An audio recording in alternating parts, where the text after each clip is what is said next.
The White House has applauded the European Union's decision to label the military wing of Hezbollah a terrorist group. White House spokesman Jay Carney said it sends a clear message that there are consequences for the Lebanese group's terrorist activities. The EU's decision sends a strong message to Hezbollah that it cannot operate with impunity, and that there are consequences for its involvement in last year's attack in Bulgaria that killed 6 innocent civilians, and for its activities in Cyprus. The EU's 28 foreign ministers reached the decision unanimously on July 22nd, which was warmly greeted in Israel. I welcome the decision by the EU to designate Hezbollah as a terrorist organization. Hezbollah is involved in terror on 4 continents: in Asia, in Africa, in America, and in Europe. They're butchering thousands of civilians alongside Assad's forces in Syria. They've fired thousands of rockets on Israeli civilians while emplacing these rockets among the civilian population of Lebanon. That's a double war crime.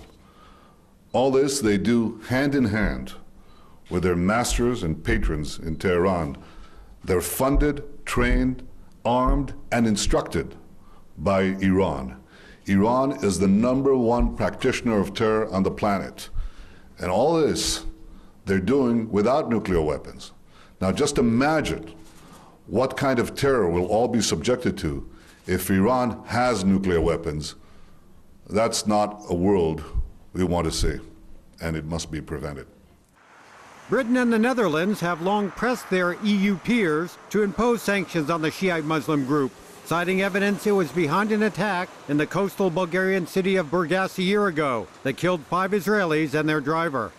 The United Kingdom welcomes this decision. This is something that we've asked for, that we've pressed other countries for, and that we proposed a couple of months ago.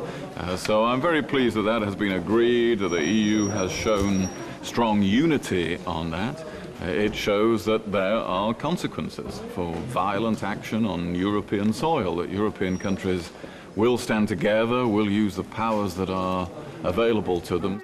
The EU's mood towards Hezbollah has shifted due to their role in the Syrian civil war, where they have been fighting successfully alongside the forces of President Bashar al-Assad. Hezbollah's links to a number of atrocities against Israeli targets across the world, including on EU soil, have also played a part. Hezbollah, which holds a significant influence in Lebanese politics, reportedly masterminded the bombing of a bus in Burgas, Bulgaria in July 2012 that killed 5 Israelis and their driver. Along with Iran, the Shia Muslim group is also suspected of being the architect of the 1994 attack on a Jewish community center in Buenos Aires, Argentina, which left 300 injured and 85 people dead. Hezbollah is also accused of masterminding a series of other recent attacks in Cyprus, India, Georgia, and Thailand against Jewish interests. The United States has already designated Hezbollah as a terror group, and any move by the EU would seriously undermine the Islamist organization's ability to raise funds for future attacks against Israeli interests around the world.